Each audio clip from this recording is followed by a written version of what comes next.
लक्ष्मीच्या पावलांनी या मालिकेच्या 29 ऑक्टोबरच्या भागामध्ये कलाची साडी अद्वैतच्या घड्याळामध्ये अडकलेली असते आणि दोघ जण ती गाठ सोडवण्याचा प्रयत्न करत असतात। आणि आता इकडे अद्वैत म्हणत असतो, आपट लवकर लवकर आपट। यावरती कला म्हणते, आपट नाही रे, आटप असतं ते, आटप। पण तुला कसं कळणार, तुला डोकंच नाहीये ना, तुला डोकं नसल्यामुळे तुला आपट आणि आटप यातला फरक काय कळणार। यावरती अद्वैत म्हणतो, तुला आहे ना खूप मोठं डोकं, मग आपट। यावरती कला म्हणते, अरे बाबा आपट नाही, आटप आटप। असं म्हणत दोघांचं आटप आपट याच्यामध्ये भांडण चालू असतं। तितक्यात तिथे रजनी येते आणि चाललंय काय यांचं म्हणत ती आता बघत बसते, तर दोघ जण अडकलेली गाठ सोडवत असतात। त्यावरती आता इकडे रजनी म्हणते, काय चाललंय, काय गाठ सोडवताय? अरे अंबाबाईने मारलेली ही गाठ इतकी पक्की आहे ना की घड्याळाची वेळ आणि गाठ या काही सुटत नसतात। यावरती कला म्हणते, काय बोललात काकी तुम्ही? यावरती रजनी म्हणते, काही नाही, चालू दे तुमचं, मी आहे किचन मध्ये, मी तुला इतकंच विचारायला आले होते की मटकी भिजत टाकलेस का? यावरती कला म्हणते, नाही रजनी मॅडम, मी न मटकी भिजत टाकायला विसरले, सॉरी रजनी म्हणते, नाही काही काम नाहीये, मी मटकी भिजत टाकते, फक्त तू टाकली असशील तर डबल होईल म्हणून तुला विचारायला आले, तुमचं आपलं चालू दे असं म्हणत रजनी दोघांना चिडवते, तिकडून निघून जाते।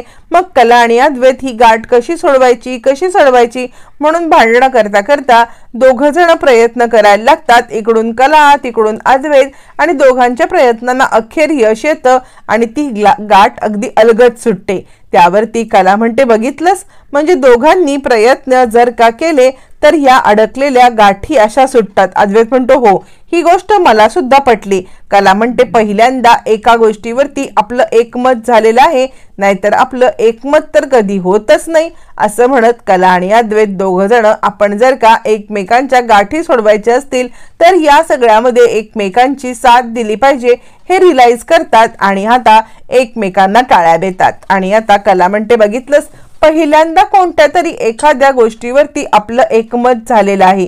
असं म्हणत दोघं एकमेकांना टाळ्या देतात। इकडे आता खूप खुश असते ती म्हणजे नैना खूप खुश असते, कारण या सगळ्यामध्ये राहुलने खाली तिची साथ दिलेली असते, डॉक्टरांकडे जाऊ नको म्हणून तिला सपोर्ट केलेला असतो। त्यावेळेला नैना म्हणते, थँक्यू राहुल। राहुल म्हणतो, इतकं पण काय झालंय? नैना म्हणते, नाही, कसं खरं सांगायचं तर या सगळ्यामध्ये तू मला जो सपोर्ट केलास ना तो खूप छान वाटला। म्हणजे बघ ना, मी तुला फक्त एक इशारा केला की राहुल मला तुझ्या मदतीची गरज आहे आणि तू धावत येऊन माझ्यासाठी सगळ्यांच्या समोर आता माझी बाजू घेतलीस। राहुल म्हणतो, ठीक आहे, इतकं पण त्याचं काही नाहीये, पण मला एक सांग नाही ना, तुला हॉस्पिटलला जायला काय झालं होतं? म्हणजे तसं बघायला गेलं तर ना पहिल्यांदा आई होणाऱ्या बाईला खूप भीती असते की कसं होणार, काय होणार, पण मला तर तुझी काही भीतीच दिसली नाही।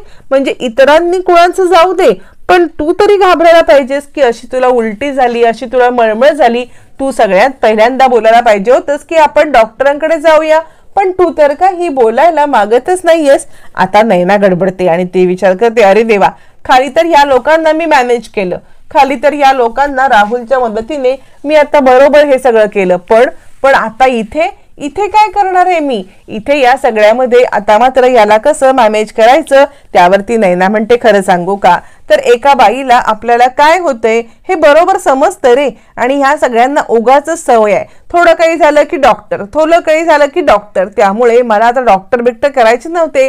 अरे सारखं डॉक्टरांकडे जाणं किंवा औषधं घेणं हे काही बाळाच्या वाढीसाठी चांगलं नसतं रे, त्यामुळे मी विचार केला की मला समजतंय ना मी बरी आहे तर मग कशाला डॉक्टरांकडे जायचं, आणि या लोकांना काय उठसूट डॉक्टरकडे न्यायला, त्रास तर तो मलाच होतोय ना। असं म्हणत इकडे आता नैना या सगळ्यामध्ये राहुलला मॅनिप्युलेट करण्याचा प्रयत्न करत असते आणि तोपर्यंत तिकडे कला येते आणि काय झालं नैनाताई, आता तुझी तब्येत कशी आहे ना? यावरती नैना चिडते, कला काय गरज पडली ग उठसूट माझी तब्येत किती काळजी आहे हे दाखवत बसतेस?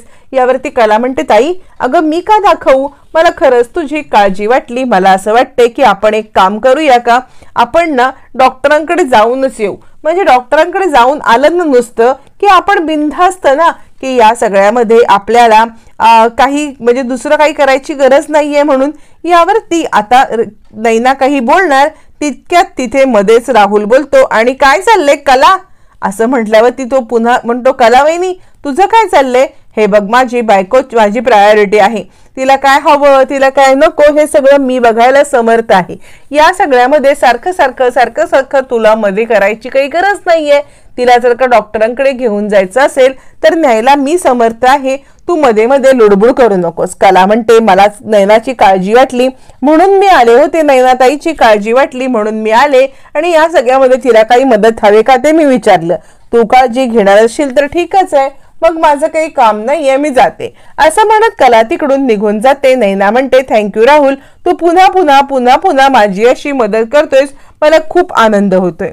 इकडे आता संगीता आपल्या घरी असते आणि तिला कलाचा सारखा विचार येत असतो, काय करत असेल अशी माझी कला, आणि फोन लावून बघू का असा विचार करत आता इकडे असताना कला विचार करते आणि कलाचा फोन सुद्धा येतो. कला फोन घेते आणि आई, खरं सांगायचं तर मीच तुला कॉल करणार होते, मला तुला ना काही बोलायचं होतं. यावरती आता संगीता म्हणते, काय ग बिझी आहेस? कला म्हणते, नाही, पण तू का फोन केला होतास? संगीता म्हणते, अगं काही नाही, मला तुझी आठवण आली, म्हटलं माझी कला कशी आहे, बरेच दिवस आपला काही फोन वगैरे नाही ना, म्हणून. बरे आहेस ना तू? आणि नैनी पण बरी आहे ना? यावरती कला म्हणते, आई तू काळजी करू नकोस, नैनाताई पण ठीक आहे आणि मी तिची काळजी घेते, तू तुझी काळजी घे बरं. यावरती संगीता म्हणते, तुझी तब्येत कशी आहे? कला सांगते, हो मी बरी आहे.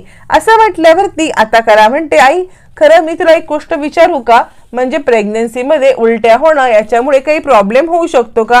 यावरती इकडे आता संगीता म्हणते, खरं सांगू का, तर पहिले 2-3 महिने अशा उलट्या वगैरे होत असतात, पण त्यानंतर उलट्या होणं म्हणजे थोडंसं काहीतरी भीतीचं असतं. यावरती कला म्हणते, अगं नैनाताईला काल न उलट्या होत होत्या, आम्ही सगळेजण मिळून तिला सांगत होतो की डॉक्टरांकडे जा, पण ती काही ऐकायला तयारच नाहीये. मला तिचं खूप टेन्शन येत आहे. असं काही प्रॉब्लेमॅटिक सिच्युएशन असेल का की डॉक्टरांकडे जायला पाहिजे? यावरती संगीता म्हणते, हे बघ, दरवेळेला काही प्रॉब्लेम असेल असं नाहीये, ही नैनी पण ना अरबट सरबट काही खात असते, काही कोणाचं पथ्य पाणी पाळत नाहीये, त्यामुळे कदाचित हे सगळं घडलं असेल. तर तू एक काम कर, हे असं विसरून जा, कारण कसं असतं ना, कधी कधी असे त्रास होतात छोटे मोठे, पण याच्यामध्ये फार काही नसतं. कला म्हणते, बरं झालं तुझ्यासोबत बोलले ना तर मला खूप खूप बरं वाटलं. आता नाही मी या गोष्टीचा विचार करत आणि नाही मी कोणती गोष्ट मनाला लावून घेत. असं म्हणत इकडे कला फोन ठेवते. फोन ठेवल्यावर ती संगीता विचार करते, ह्या नैनीचं करायचं तरी काय? म्हणजे ही फक्त आयुष्यामध्ये 5वीला पोचले त्रास द्यायलाच लोकांना का? हिला कुठची गोष्ट ऐकायची नाही, स्वतःची काळजी घ्यायची नाही, आणि बिचारी माझी कला या सगळ्यामध्ये सगळ्यांची मदत करते, सगळ्यांना हे करते, नाही मलाच काहीतरी करायला पाहिजे. असा विचार करत आता संगीता चांदेकरांच्या घरी जायला निघते. चांदेकरांच्या घरी जात असताना ती विचार करते की त्यांच्या घरी जाईन आणि नैनीची काळजी घेईन. तोपर्यंत इकडे आता काजू सोहमला फोन लावते. सोहमला फोन लावल्यावरती सोहम म्हणतो, काय कसं चाललंय तुझं? म्हणजे लग्नाचा विषय कुठपर्यंत आलाय? मी तुला म्हटलं ना की लग्न हे करायलाच पाहिजे. यावरती काजल आता बोलायला लागते, हो का, आणि तुझं काय चाललंय? यावरती सोहम म्हणतो, माझं काय, मला पण ती माझी फॉरेनवरून आलेली मैत्रीण आवडतेच की, म्हणजे आमच्या दोघांची कम्पॅटिबिलिटी खूप आहे ना, आम्ही दोघं जण एकमेकांना सूट करतो असं बरेच लोकांकडून मी ऐकलंय, त्यामुळे मी सुद्धा करेन की लग्नाचा विचार. तू काय म्हणतेस? तुझ्याच मांडवामध्ये एकत्र लग्न करायचं का? बोल, तसं असेल तर आपल्या दोघांचं एकाच मांडवात लग्न करूया, तुझ्या नवऱ्यासोबत आणि माझं माझ्या मैत्रिणीसोबत. आता काजल चिडते आणि मी ह्याला काय फोन करते, मी इथे कोणत्या अडचणीत अडकले, माझ्या मनाला काय वाटतं हे ह्याला सांगायच्या ऐवजी हा तिच्यासोबत लग्न करायला निघालाय? सिरियसली? म्हणजे याला माझ्या वागण्याचं काही पडलेलंच नाहीये. असं म्हणत काजल चिडते आणि फोन कट करून टाकते. सोहम विचार करतो, चिडचिड, तू जितके चिडशील ना तितकं माझ्याबद्दलचं प्रेम तुझ्या मनामध्ये वाढत जाईल आणि कधी ना कधीतरी तू तुझं प्रेम नक्कीच व्यक्त करशील, हे माझ्यासाठी खूपच चांगलं आहे. असं म्हणत तो आता काजल प्रेम व्यक्त करण्याची वाट पाहत असतो. तितक्यात तिथे संगीता येते आणि काय झालं काजल, तुझा चेहरा का पडलाय? तिला आपल्या मुलीचा पडलेला चेहरा बघून खूप वाईट वाटलेलं असतं. काजल म्हणते, काही नाही. संगीता म्हणते, काय झालंय, बोल ना, लाडाची ती माझी लेक. असं म्हणत ती आता काजलला जवळ घेते. काजलला जवळ घेऊन तिचे लाड करायला लागते. त्यावरती काजल म्हणते, काही नाही. संगीता म्हणते, मी ना जरा नैनाताईला भेटून येते, तिची थोडी तब्येत बरी नाहीये असं म्हटल्यावरती इकडे आता संगीता काजलला सांगते आणि तिकडून निघते. तोपर्यंत इकडे रजनी सगळ्यांना चहा देत असते. रजनी चहा देत असताना ती सांगत असते, आवा आज जरा चहामध्ये थोडी साखर कमीच पडले. आबा म्हणतात असू दे असू दे, हीच गोष्ट बरी आहे. म्हणजे दिवाळीच्या फराळाच्या गोड गोड गोष्टी खाऊन आता शुगर वाढण्यापेक्षा किंवा सगळं तोंड गोड होण्यापेक्षा चहामध्ये थोडी साखर कमी असलेलीच बरी असं म्हणत आबा सुद्धा आवडीने तो कमी साखरेचा चहा पित असतात. आणि तोपर्यंत संगीताची एंट्री होते. नाही नाही कले मी आले असं म्हणत संगीता एंटर करते आणि सगळेजण पाहतच बसतात. कुणाला आवडतं म्हणजे आबाला, सोहमला आणि कला या तिघांना आवडतं, तर बाकी म्हणजे रोहिणी, सरोज आणि इकडे राहुल, नैनी यांचं थोबाड मात्र पडतं. यांना आता ती या घरामध्ये आलेली काही आवडत नसते. अद्वैत एकदम न्यूट्रल असतो. तिला पाहिल्यावर ती कला म्हणते, आई तू आलीस? यावरती संगीता म्हणते, हो तर मला नैनीच्या बद्दल समजलं, नैनीची तब्येतीबद्दल समजलं, तर म्हटलं नैनीला भेटून जावं. असं म्हटल्यावर ती आबा म्हणतात, बसा बसा बहीणबाई, रजनी यांच्यासाठी सुद्धा आता चहा घेऊन ये की असं म्हणत आबा आता रजनीला चहा द्यायला सांगतात. यावरती आता इकडे संगीता म्हणते, नको नको मला चहा वगैरे काही नको, नैनाबद्दल समजलं ना म्हणून तिला फक्त बघायला आले आहे. यावरती इकडे आता ती आपल्या पिशवीमधून 2 आणलेले ऍपल नैनासाठीचे काढत असते. त्यावरती तिचा मजाक करत सरोज म्हणते, बाप रे तुम्ही 2 ऍपल आणलेत का? यावरती संगीताला हे काही कळत नाही. ती म्हणते, हो नैनीसाठी आणले. यावरती नैना पण ते 2 ऍपल घेते आणि काय ही बाई आहे 2 ऍपल घेऊन आली. सरोज म्हणते, कसं आहे ना, आपण ज्या वेळेला एखाद्या हॉस्पिटलमध्ये बघायला जातो ना तेव्हा सुद्धा 2 ऍपल घेऊन जात नाही आणि तुम्ही तुमच्या पोरीसाठी 2 ऍपल घेऊन आलात असं म्हणत संगीता या सगळ्यामध्ये संगीताचा आता सरोज अपमान करत असते. मुद्दामस्ती अपमान करत असते. पण त्यावेळेला संगीता बिचारी या सगळ्यामध्ये काहीही बोलत नाही. आणि आता इकडे कलाला खूप वाईट वाटतं की ह्या बाईला माझ्या आईचा अपमान करण्यासाठीच इकडे आणले काय असा विचार करत ती असताना इकडे मात्र इकडे लगेचच अद्वैत विचार करतो, ह्या खरंच कशासाठी आलेल्या आहेत. त्यावेळेला रोहिणीच्या डोक्यामध्ये काहीतरी वेगळंच प्लॅनिंग चालू असतं. आता मात्र संगीता म्हणते, काय ग नाही अरबट सरबट काहीतरी खातेस आणि तुझी तब्येत बिघडते, काय चाललंय तरी काय तुझ्या मनामध्ये, म्हणजे तू जरा स्वतःची काळजी घ्यायला. यावरती कला म्हणते, आई तू नको काळजी घेऊस, आम्ही या घरामध्ये सगळेजण आहोत तिची काळजी घ्यायला. मी खरं सांगू का आबा, तर मला असं वाटतंय की आपण जर का या सगळ्यामध्ये नैनाताईसाठी एखादी मावशी ठेवली तर म्हणजे ती आता नैनाताईची काळजी घेईल, तिला काय हवं नको ते बघेल, तिला जे काही लागेल ते सगळं देईल. त्यामुळे आपण एखादी मावशी बघितली तर. आबा म्हणतात, ही आयडिया एकदम उत्तम आहे. यावरती सरोज चिडते आणि काय ग, म्हणजे तुम्ही दोघी जणी या घरामध्ये काय फक्त महाराणी सारख्याच राहणार का? तुम्हाला या सगळ्यामध्ये बाकी काही पडलेलंच नाहीये. म्हणजे आता मावशी ठेवायची म्हणजे मावशीला पैसे द्यायला नाही का लागणार? हे पैसे कोण देणार आहेस, तू का तुझी बहीण? असं म्हणत कलाला ती चिडवल्यावरती कला आता म्हणायला लागते, का मी देईन ना पैसे. यावरती सरोज म्हणायला लागते, काय ग पैसे कुठून देणार आहेस? हे चांदेकरांचेच पैसे चांदेकरांच्या तोंडावरती फेकणार आहेस का? असं म्हटल्यावरती आता इकडे रोहिणी विचार करते, नाही या सगळ्यामध्ये हिला म्हणजे ह्या संगीतालाच या घरात ठेवून घेतली तर माझ्या सुद्धा अनेक कामांना येईल आणि येता आता तिचा अपमान करता येईल, येता आता सगळ्या कुरघोड्या करता येतील. हिलाच ठेवून घ्यायला पाहिजे.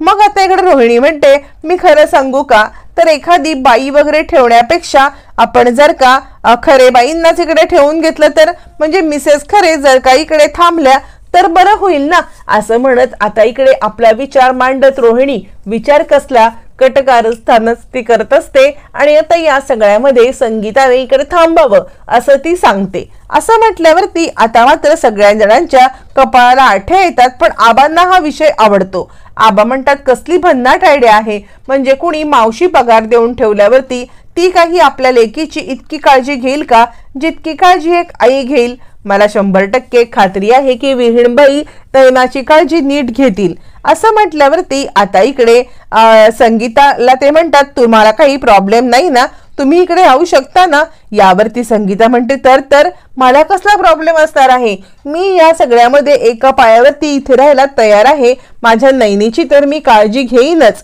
नैनीला आता कोणता त्रास होईल असं मी अजिबात काही वागणार नाही.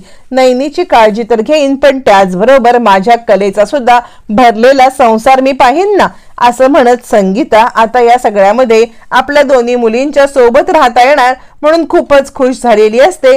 तर इकडे रोहिणी खुश झालेली असते. ये ये तू इकडे राहायला तर ये, मग तुला दाखवते तुझ्या मुलींचा सुखी संसार कसा चाललाय ते, असं म्हणत रोहिणी आता चिडतच आता या सगळ्यामध्ये बदला घेण्यासाठी हे सगळं करत असते. त्यावरती आबा म्हणतात, ठीक आहे विहीणबाई, तुम्ही अचानक आलात ना, मी एक काम करतो, राहुलला पाठवून किंवा सोहमला पाठवून मी तुमची बॅग आहे ना ती आणायला सांगतो. यावरती आता इकडे संगीता म्हणायला लागते, नको नको, त्याची काही गरज नाहीये. तोपर्यंत अद्वैत विचार करायला लागतो, बरं झालं या इकडे आल्यात, ही तर माझ्यासाठी संधी आहे.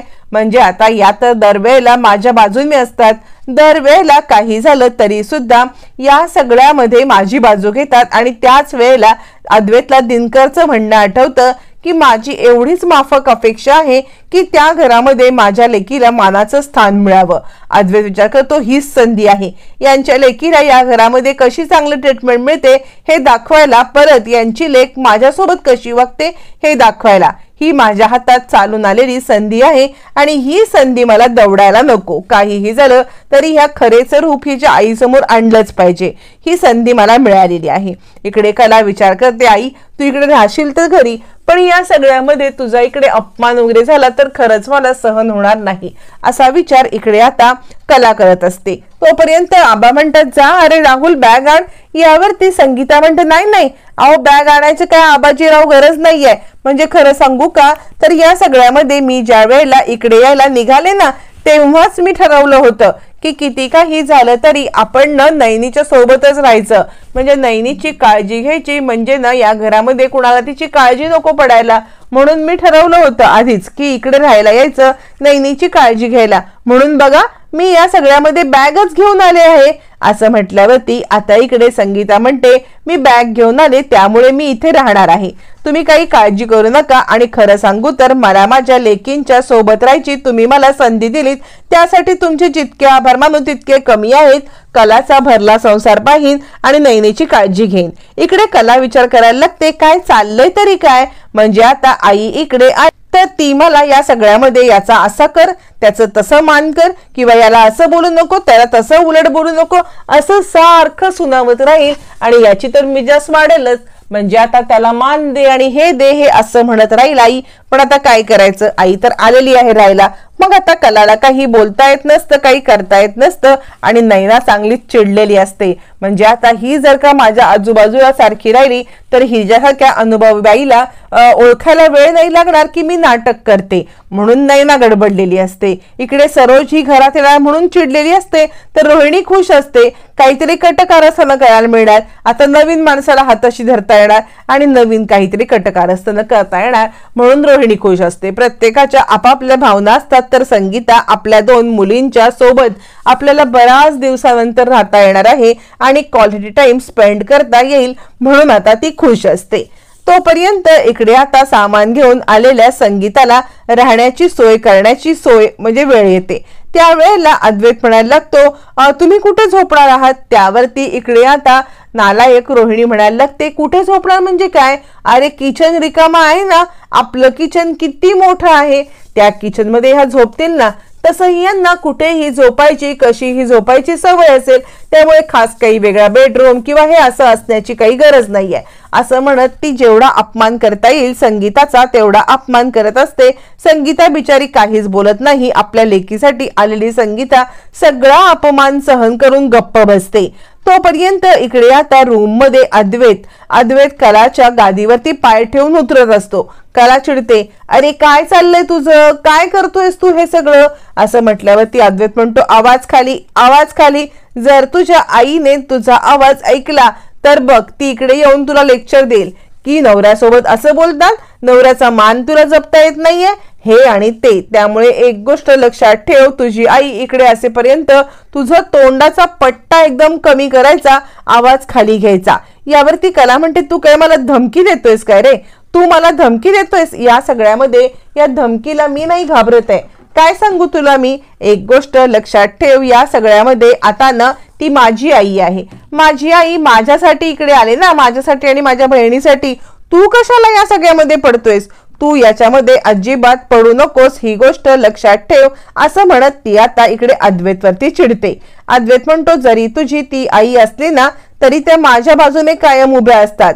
माझ्या बाजूने उभ्या असून ते मला सपोर्ट करतात. त्यामुळे जोपर्यंत तुझी आई इकडे आहे ना तोपर्यंत तुला तोंड बंद ठेवून राहायलाच लागणार आहे, असं म्हणत अद्वैत आता कलाला चिडवत असतो. कला चिडत असतो.